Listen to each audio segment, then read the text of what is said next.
surgawi itu sama dengan Allah menentukan yang bisa masuk surga atau tidak orang itu. Ya bukan saya penentu surga atau neraka itu. Yang menentukan surga dan neraka ya jelas cuma Allah, Tuhannya Yesus sendiri itu Pak Lamsen. Tuhannya Musa, Tuhannya Abraham itu. Bukan saya loh. Saya apa Pak Lamsen? Tapi kamu mengkafir-kafirkan Kristen kafir, ya? Itu kan menentukan surga. Kalau kafir kan nggak ke surga. Ini kafir, itu kafir, Kristen kafir. Itu kan termasuk itu menentukan masuk surga atau tidak. Ya kan kafir itu menutup hati dari kebenaran. Ya, menutup hati dari kebenaran. Tak percaya tentang Allah misalkan, lalu menolak Nabi Muhammad, itulah orang kafir Pak Lamsen. Ya kalau surga neraka itu terserah Allah lah mau letakkan di mana. Tapi biasanya orang-orang kafir itu di neraka gitu. Ya bukan saya yang bilang ini Pak Lamsen, kok saya terus yang di... Ya jelas Nabi Muhammad ditolak orang Kristen karena mereka tidak mengakui Nabi Muhammad. Jadi karena Nabi Muhammad itu tidak sesuai dengan ajaran firman atau kitab-kitab yang pertama terdahulu. Kan bertolak belakang. Masakan yang terakhir ini kok jadi yang benar, yang pertama yang salah. Muhammad itu tidak sesuai dengan ajaran Alkitab, tidak sesuai, maka dikatakan itu tidak terima. Kalau sesuai, ya diterima. Tak sesuainya Muhammad bagi umat Kristen kan cuma karena tidak menuhankan Yesus kan Pak Lamsen. Lalu kita merujuk pada kitab Pak Lamsen sendiri. Apakah Yesus itu Tuhan? Kan enggak juga kan. Apakah Yesus itu pengatur dunia yang menciptakan alam semesta? Kan enggak juga Pak Lamsen. Jadi apa salahnya Muhammad itu? Banyak, bukan hanya menuhankan Yesus. Banyak tidak sesuai. Coba apa ajaran Muhammad? Berbeda dengan yang diajarkan Alkitab. Bertolak belakang, jauh. Muhammad mengajarkan bahwa manusia itu berusahalah manusia masuk surga. Kalau Alkitab tidak, bukan manusia yang berusaha supaya manusia masuk surga. Tuhan yang bekerja, yang berusaha memasukkan manusia ke surga. Karena manusia yang jatuh ke dalam dosa. Jadi kalau Muhammad mengajarkan bahwa manusia yang berusaha harus masuk surga, kan terbalik. Muhammad mengajarkan agar manusia berusaha ya untuk masuk surga, untuk menggapai ridha Allah. Lalu Yesus mengajarkan apa? Hidup yang kekal itu apa dan bagaimana kata Yesus? Adalah mengenal Allah satu-satunya Tuhan Pak Lamsen. Itulah juga ajaran Yesus itu sendiri. Dan mengenal Yesus yang telah diutus. Apa bedanya sih dengan ajaran Muhammad itu? Itu hidup yang kekal loh. Makanya jangan kamu gunakan Alkitab kami bertentangan dengan Al-Quranmu itu. Intinya Muhammad mengajarkan manusialah yang berusaha masuk surga. Terbalik, Alkitab mengatakan usaha manusia tidak mampu bisa masuk surga. Tidak bisa dengan usaha manusia. Sedikit pun manusia tidak mampu dengan usahanya masuk surga. Itu karena kasih Tuhan, pemberian Tuhan. Tuhan yang berusaha melepaskan manusia dari kematian kekal. Tuhan yang berusaha melepaskan manusia supaya masuk surga. Itu terbalik. Ya sama Pak Lamsen. Ajaran Yesus pun bagaimana kita cara mengenal Allah yang benar, itu kata Yesus. Yesus pun mengajarkan hal itu. Bagaimana kita ini memperoleh hidup yang kekal. Dan hidup yang kekal itu apa? Harus mengenal Allah, itu kata Yesus. Dan mengenal Yesus yang telah diutus. Apa sih bedanya? Terus Muhammad pun begitu. Ya kunci surga itu adalah apa ya? Mengatakan la ilaha illallah Muhammad Rasulullah. Itu adalah kunci surga juga kata Muhammad. Apa bedanya di situ Pak Lamsen? Tidak sama, jauh. Yesus bukan memperkenalkan dirinya, tidak. Masa penolong langsung memperkenalkan dirinya? Penolong itu langsung menarik tangan yang ditolong itu, membawa ke sana Siapa yang mau menerima dia langsung ditolong tanpa perkenalan, dibawa ke rumahnya. Seperti saya misalnya pernah menolong orang di jalanan, saya bawa ke rumah sakit. Dia tidak kenal saya, untuk apa kenalan? Tidak ada. Selamatkan gitu, tidak ada kenal-kenalan. Beda dengan Al-Quran, harus kenalan dulu. Jadi jangan disamakan cara Al-Quran dengan Alkitab. Jadi kenapa tidak diterima Al-Quran itu? Karena bertentangan, tidak sama.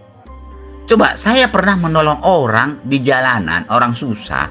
Saya bawa ke rumah sakit tanpa saya kenalkan diri saya. Di rumah sakit saya bilang, ini tolong keluarga saya ini. Begitu saya bilang di rumah sakit, saya bayar semua. Dia tidak kenal saya. Lebih dari situ Tuhannya kami itu. Begitu. Jadi kalau Al-Quran kenalin dulu siapa itu mau menolong saya nih. Tuhan yang bekerja. Kasihan Pak, Tuhan masa dikerjakan sih. Harusnya kan yang butuh Tuhan itu manusia, bukan Tuhan yang butuh manusia, Pak. Kalau tidak kenal, itu kata Yesus, kalau tidak kenal Allah berarti tidak akan memperoleh hidup yang kekal. Jadi harus kenal dulu, itu kata Yesus, Pak Sopan. Kok perkataan Yesus diinjak-injak gitu sama Pak Lamsen ini ya. Kata Yesus, Pak Lamsen, kalau tidak kenal Allah itu bukan berarti itu tidak memperoleh hidup yang kekal.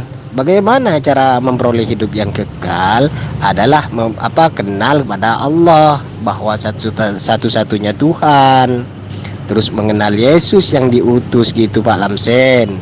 Kalau tak kenal Allah, kalau tak kenal siapa Yesus, berarti tidak dapat memperoleh hidup yang kekal. Pak Lamsen. Tidaklah. Allah SWT dengan Tuhan kami itu. Tuhan kami yang mendatangi manusia, menyelamatkan manusia dari dosa. Karena manusia terjatuh ke dalam dosa. Tuhanlah yang menolong. Beda dengan Allah SWT. Masa bodoh? Kamu harus berusaha masuk surga. Bikin usaha sekuat tenagamu sampai mampus pun kamu. Kalau Alkitab tidak. Karena Alkitab tahu manusia tidak mampu berusaha. Usaha manusia tidak mampu menaikkan manusia ke surga, memasukkan manusia ke surga. Tidak mampu. Hanya Tuhan yang mampu memasukkan manusia ke surga. Lihat taufiknya mau kemana. Itu ajaran kapan itu? Mau ajaran sedang apa? Konteksnya kemana diajarkan seperti itu? Konteksnya kemana? Ya. Kalau kita baca secara keseluruhan Alkitab itu, Tuhanlah yang menolong manusia tanpa memperkenalkan. Itu kontennya di lain yang ceritanya itu bukan jadi rumus. Salahmu di situ jagawala, ya. Salahmu di situ. Jadi konteksnya beda, kamu gunakan jadi rumus semua. Tidak ada, bukan seperti itu baca Alkitab. Pokoknya Tuhan kami itu menyelamatkan manusia, bukan manusia sendiri, bukan manusia yang bisa menyelamatkan dia, tidak bisa. Tuhan yang menyelamatkan manusia, bukan manusia menyelamatkan dirinya sendiri. Beda jauh dengan Al-Quran itu, ya. Al-Quran mengajarkan bahwa manusialah yang berusaha menyelamatkan dirinya sendiri. Tapi kalau Alkitab tidak, Tuhan yang berusaha menyelamatkan manusia. Begitu kawan. Nah, buat apa ada surga, Pak? Buat ada neraka? Dari dulu itu Tuhan dari para nabi terdahulu pun Tuhan itu cuma satu, ya Pak ya. Tidak ada yang menjelma manusia. Kalau manusia itu utusan, ya Pak ya. Para nabi pun tidak ada yang terdahulu ya. Tidak ada yang menyembah manusia. Dari Nabi Adam sampai Nabi Muhammad tidak ada yang menyembah manusia kecuali agama Bapa. Itu kan ajaran Al-Quranmu, makanya bertentangan dengan Alkitab. Alkitab itu bertentangan dengan ajaran Al-Quran. Makanya Islam jangan meluruskan Alkitab, tidak bisa. Yang salah itu Al-Quran. Islam itu yang salah, tidak mengerti ajaran Alkitab. Masa yang tidak mengerti meluruskan yang sudah ajaran lama dari pertama, jadi muncul yang baru untuk meluruskan? Ya salah, tidak bisa. Justru yang bertentangan itu Alkitab Bapak ya. Saya kasih tahu, yang bertentangan itu Alkitab Bapak itu ya. Itu ajaran dari mana Pak? Kok bisa? Kan Bapak mengimani adanya para nabi terdahulu kan? Bapak tahu kan yang punya Taurat aja, yang diberikan Taurat aja itu kitab Taurat tidak menyembah manusia, yaitu Nabi Musa. dia tidak menyembah manusia, Pak. Dan kalian juga memakai kitab Taurat gitu kan. Ayo. Baca keseluruhannya. Ya, iya, bertentangan. Kamu pintar itu. Nah terus ayat yang tadi saya paparkan di situ gimana? Ayat yang tadi saya paparkan bahwa hidup yang kekal adalah mengenal Allah satu-satunya Tuhan dan mengenal Yesus yang diutus. Berarti di situ kalau tak kenal Allah, kalau tak kenal Yesus, berarti di situ tidak akan memperoleh hidup yang kekal. Kan gitu Pak Lamsen. Intinya kan begitu. Sama Miftahul Jannah la ilaha illallah Muhammad Rasulullah. Kuncinya sorga, untuk masuk sorga adalah la ilaha illallah Muhammad Rasulullah. Ya apa bedanya dengan ajaran Yesus? Kok mau dibedakan sih? Baca keseluruhannya. Kalau satu ayat pun saya seperti itu. Kalau satu ayat saja kamu baca, salah arah tujuan ajarannya itu. Maksud dan tujuan itu salah. Tidak bisa satu ayat Alkitab itu dibaca. Harus sedang mengajarkan apa? Satu konteks itu apa konteksnya? Baca dari atas sampai ke bawah. Mau mengajarkan apa itu? Bukan mau mengajarkan harus mengenal Yesus, tidak. Salah itu. Yesus berkata, aku datang bukan untuk dilayani, menyerahkan nyawa saya untuk keselamatan manusia. Jadi bukan manusia menyelamatkan dirinya, tidak bisa. Yesus itu yang datang. Yesus adalah Tuhan yang menyerahkan nyawanya untuk keselamatan banyak manusia. Yohanes 3:16. Karena begitu kasih Tuhan akan dunia ini, maka dia mengorbankan anak yang tunggal supaya barang siapa beroleh percaya kepada dia beroleh kekal. Yang percaya kepada Yesus masuk ke surga. Jadi ayat Alkitab bukan cuma satu, banyak. Tidak bisa baca Alkitab seperti itu. Kamu itu bandal, istilah bandal. Hanya satu ayat dipegang sudah langsung berteriak, ini saya benar, ini saya benar. Ternyata begini perkataan Alkitab katanya. Padahal bukan seperti itu baca Alkitab. Harus baca semuanya. Kemana tujuannya, kemana ajarannya, begitu.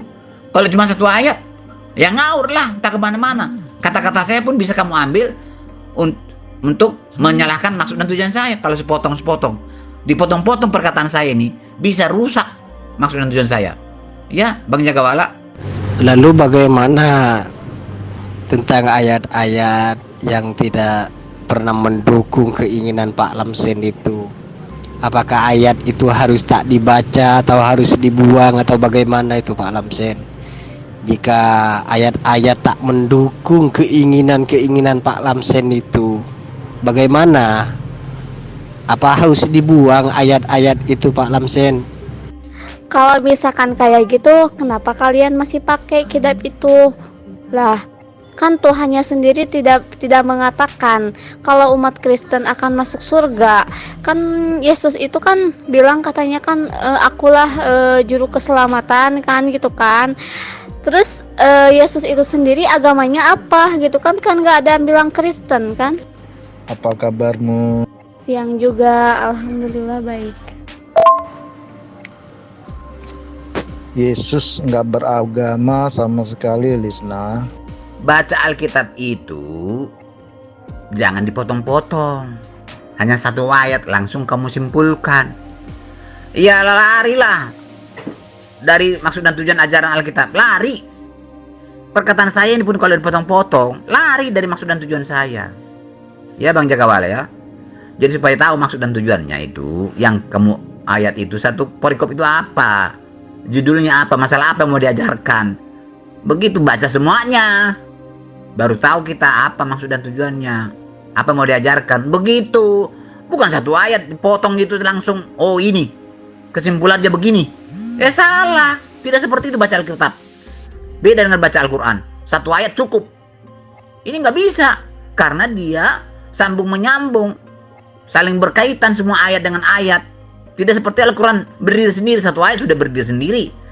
Terus muncul ayat kedua, beda lagi ceritanya kemana-kemana. Ngawur Al-Quran itu. Tidak pakai topik dia. Kalau Alkitab kan pakai topik, pakai judul.